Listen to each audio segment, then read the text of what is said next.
with the new and improved Eagle's Nest Critter Nest shelter that will replace the popular debris hut, because the debris hut takes a little bit of ingenuity and a lot of time, and it doesn't work on the west coast area because there's not a lot of debris. Here, as you look around, there's not a ton of debris, and so all we can do is build a big, huge nest of material underneath us and then try to build walls around it and get into that nest as much as possible. So I encourage everybody to just start taking your feet and scraping up as much debris, all the worst stuff you can possibly do. And the best thing to do is to start somewhere as far as you can away where there's a clear line of shot, and just do one big long row like this all the way in toward your shelter location.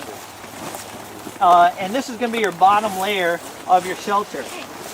So get it, start out far, and always be brushing and scraping in toward your shelter location. We are going to see exactly since we've already started, 4.5 minutes, how much debris we can get underneath that spot, which is going to be on the leeward side of this tree. So we also need some volunteers to take all that wood, which is wonderful that is there so close, and just push it back. We also want some people on the far side of this shelter location to bring in debris from that direction. So again, we're down to like 4 minutes and 15 seconds, and we got to bring in as much debris as we can. This is going to be a one person. So you can see that if you were in a great debris location, it wouldn't take much time, but bad debris, and save those for the top layer.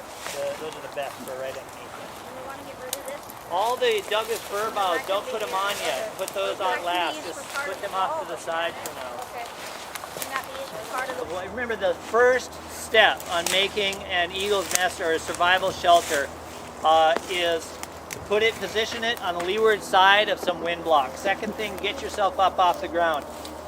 The reason the debris huts don't work very well in a lot of locations, including ours, is that it took, let's see, 16 people 5 minutes to gather this much, which is the minimum amount that you would want to get off the ground. So the first step is to get the worst debris near you, just raking it in with your feet right there into a big pile. So if that's all the time you had because you were injured or it got dark on you, that's where you would lay or sit all the rest of the night. So this moss, again, this is really good for underneath you, but it'll soak up a lot of water over the night. So we'll need something over the top for step 2. But say that's all the time you had. We need a volunteer. Any volunteers that want to come and lay on this? Need a volunteer. Need a volunteer. Come on in and lay it. I don't mind laying on it. Let's see if this is just sort of curl up. Or you could just sort of scrunch on it and sit on it, or you can try to lay down on it sideways or whatever. Like yoga style? Okay, yeah. If you're a yoga practitioner, you'll probably be good all night long. You just breathe through this whole survival. So that's fine right there. Yeah. Try to contain. You're going to be losing every place where you're going to be losing heat. You want to try to contain that heat as much as you can. Your armpits, your head, groin, your breath, all that kind of stuff. Yeah. And so that's step 1. If that's all the time you have, that's all we can do. Okay, level 2 is that we want to get good debris up on top of this. So I noticed that a lot of you found the Douglas fir boughs, which are the best to have in this environment because they're so soft. The needles go all the way around. They really create a lot of elevation off the ground. So let's grab all the Douglas fir we can get in the next, let's only give ourselves 2 minutes. Okay, so it's been about 4 minutes gathering sticks, and you can see that now you could continue if you wanted. If you had yet another 5 minutes, you could gather a bunch more debris, throw it in there, and this time the third layer of debris, again, the steps are worst debris at the bottom. Second step, decent debris that you're going to be laying on. Next layer up. You have more time. Gather as many sticks as you can and wood, anything you can find to build walls up as much as possible higher than what you've gathered for debris under there. Nice. Go ahead and lay in there and see how it feels.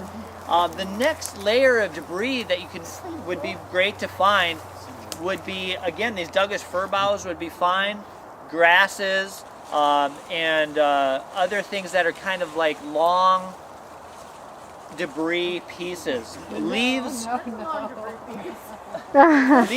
wouldn't work so great because they fall off the top of you. And so that's why the debris hut was invented for people that have tons of leaves and all they have is leaves, is to kind of keep leaves inside. We just don't have that here. And so, very much. So those leaves would go underneath you, really, is the only place those can go. And so now this next layer, now that we have walls built somewhat, we can put a bunch of more debris of something that will stay over the top of us. Fern boughs, tall grasses, more Douglas fir or other kind of fir boughs. And so let's get somebody laying in there. Go ahead and stay there, Arlo. And could somebody bring those bags of grass we've got over there? And we're going to dump them on top of Arlo. You're not allergic to grass, are you? Okay. Great. And kind of clear things out around you so that things are going to stick into. So move that. And then after I pour these on top of them, we're going to build a roof. And we're going to see whether we can construct a roof. Okay, go ahead and lay down as if you were sleeping. Find a really good spot to actually curl up. And you don't want to have your back right against the tree because it can be kind of cold. There's no air trapped in the tree, so you can't really warm the tree up very well. I mean, to rest, you can, lean up against it a little bit sometimes. But as far as insulation, okay. So nice job gathering all this grass up. Work hard at that. Oh, don't breathe. So you see, this stuff actually stays together. And breathe through your, by the way, you can put your glove like this to breathe through like this. Yeah, go ahead and throw that on there. Let's see if we can actually get some sort of shingled roof over the top of this. So let's take another 2 minutes, see if you can gather more sticks and angle them so that we can, at least to the point where we can put our plastic bags over us and keep it waterproof. If you can find any bark that we can shingle over the top of that, that'd be great. Oh, got some bark. Am I supposed to get out? Sweet. No. Look at the shingling starting. And of course for shingling, you start at the bottom. Oh, you got shingles.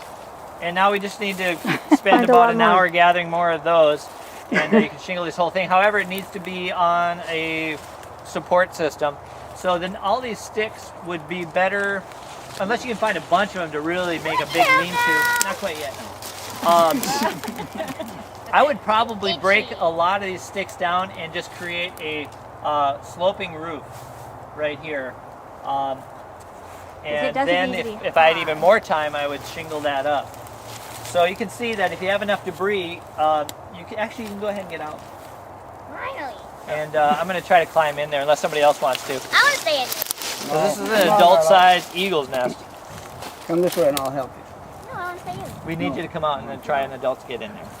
Does anybody want to volunteer or should I do it? He wants to you do it. You do? Payback. So I get it back up into that nice little rose there. Just stay in the tent. If you bring a tent. All right, so I have to say that I really commend everybody's effort very much. And I also am very impressed by the multiple cooks trying to design a pot of stew here. Yeah, I'm allergic to grass too. Uh-oh. So, Oh, are you? I'm not that bad.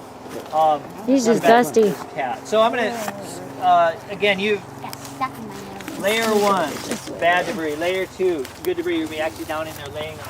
Layer 3rd step, put in a bunch of walls as much as possible. 4th step, get debris that'll actually stay on top of you. The longest stuff. For that time, it's okay if it rains on you here, as long as you're down in that debris. This is light enough. There's a lot of air trapped in there where, yes, you'll be wet and you'll be cold, but you won't be freezing, frozen. If it snows, great. That'd be even better because that'll actually create an airtight, or not airtight, but a nice air pocket in there. Okay, so we're gonna try to get. I'm gonna try to get in there. I can get in. Oh yeah, When great. can we do the fire stuff? Here we go. Climb in there, see if you can get totally in there without, and insulate yourself all the way around all sides of you. With grass over the top of you. And so get down there so where you're laying right on the fir boughs. Get your feet down in. Burrow in there. I mean, it's great to just have stuff around you but it's even better to get down underneath it. So you have to get underneath that grass and onto those fir boughs to be, if you want some insulation over the top of you. Pretend like you're a little mouse inside your little mouse nest. Yep, this is exactly what mice do. And a lot of those. I was getting warm in there. Pardon me? Good. Oh, your dog can do this? We should have him teach it here. His name's Marlo. That's what we did.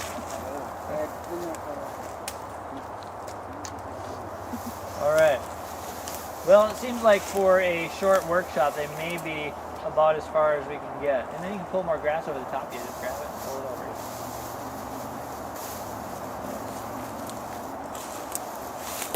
And it looked, and I bet the animals couldn't smell it. And because you brought your #1 essential, you brought your plastic bag. So, of course, you can pull that over the top and try to keep the stuff dry as much as possible. Again, it would be better to have a nice little roof built of sticks over the top.